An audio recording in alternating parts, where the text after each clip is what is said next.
Oke, Assalamualaikum warahmatullahi wabarakatuh. Perkenalkan saya Andika Almaswarid dari Teknik Elektro 2019. Jadi di sini saya akan menyampaikan mengenai contoh kasus pelanggaran etika profesi pada teknik elektro, terutama pada bidang tenaga listrik.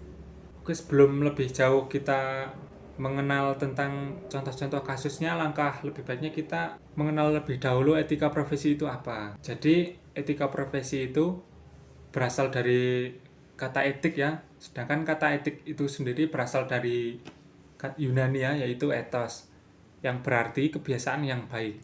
Menurut Martin tahun 1993, etika didefinisikan sebagai the discipline which can act as the performance index of or reference for our control system.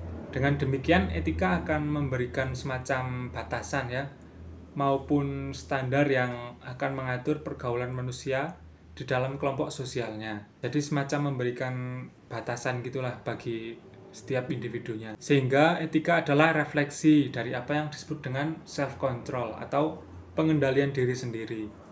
Karena segala sesuatunya itu diterapkan dari diri sendiri untuk kepentingan kelompok sosial. Lalu menurut Kamus Besar Bahasa Indonesia sendiri, etika adalah ilmu tentang apa yang baik dan apa yang buruk. Kemudian tentang hak dan kewajiban moral. Yang kedua, kumpulan asas atau nilai yang berkenan dengan akhlak. Kemudian yang ketiga, nilai mengenai yang benar dan yang salah yang dianut ilmu masyarakat. Langsung aja ke contoh permasalahannya, yaitu pemasangan kabel pada tiang listrik, terutama pada daerah yang padat pemukiman. Oke, sebelum kita lanjut lagi, lebih baik kita mengenal lebih dahulu tentang apa yang sering kita lihat di sekitar kita, diantaranya ya. Yang pertama itu ada jaringan tegangan menengah, yang terbagi menjadi dua, yaitu versi yang terisolasi dan versi yang tidak terisolasi alias telanjang. Kemudian yang sering kita lihat lagi adalah pada jaringan tegangan rendah ya, itu udah terisolasi semua rata-rata. Kemudian yang ketiga ada kabel saluran rumah. Itu sering kalian lihat di rumah-rumah kalian sendiri ya. Jadi dengan adanya berbagai perusahaan penyedia itu sendiri menimbulkan permasalahan baru bagi masyarakat di sekitar.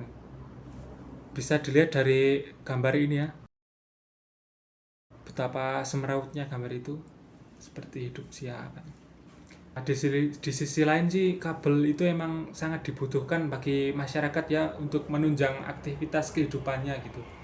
Bisa buat internet, browsing-browsing atau apa kan, buat suplai listrik dan lain-lain gitu. Akan tetapi hal ini menimbulkan permasalahan baru gitu, menimbulkan kebahayaan baru bagi masyarakat sekitarnya. Jadi ini saya ada beberapa kutipan ya dari sumber berita. Yang pertama itu dari Kumparan. Mereka mencoba mengecek kondisi kabel ya, terutama yang ada di ibu kota. Warga setempat mengeluh bahwa kabel-kabel berantakan itu pernah menimbulkan percikan api sampai kebakaran. Bahkan sampai terjatuh yang membahayakan keselamatan pengguna jalan ya di sekitarnya itu. Ya gimana nggak bahaya yang semrautnya kayak gitu kan. Kemudian dari Vice, jadi dia ada pertanyaan gitu, kenapa sih banyak kabel-kabel tiang listrik kebanyakan di Indonesia itu semrawut gitu loh, itu kenapa gitu. Bisa dilihat ya di gambar ini nih. Jadi ada salah satu dari penyedia jasa layanan listrik yang ada di Indonesia lah, ya kalian tahu sendirilah itulah. Jadi mereka menjawab, tiang listrik di Indonesia itu memang sangat semeraut udah dari dulunya gitu. Tapi perlu kalian ketahui bahwa yang membuat kabel itu semeraut itu sebenarnya bukan cuma dari penyedia jasa listrik itu sendiri, tetapi malah dari provider yang nggak tahu, yang memasang asal-asalan gitu, kayak kesannya nggak bertanggung jawab gitu. Belum lagi mungkin bisa jadi kabel itu sudah tidak digunakan kan, alias dibuang gitu aja kan, kalian juga nggak tahu kan, yang udah nggak ada fungsinya gitu. Lalu timbul pertanyaan kedua, jadi kenapa sih kabel yang sedemikian semrawut itu tidak dipendem saja atau ditaruh di bawah tanah gitu? Bukankah teknologinya sudah ada ya gitu?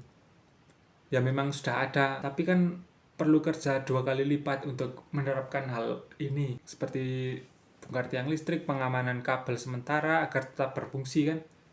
Masa udah dilepas kan kalian dibiarin aja kan, ya gimana, matilah. Kemudian untuk biar masyarakat sekitar itu tidak keganggu, gimana caranya kan, susah lah, rumit, sehingga biaya yang diperlukan juga sangatlah tinggi ya, belum dimungkinkan lah. Ya upaya terbaiknya sendiri adalah merapikan kabel yang sudah ada, paling cuman itu sih, karena mau pakai teknologi terbaru juga perlu bongkar-bongkar lagi kan, agak repot juga, susah lah. Oke, mungkin itu saja dari saya. Sekian, terima kasih. Wassalamualaikum warahmatullahi wabarakatuh.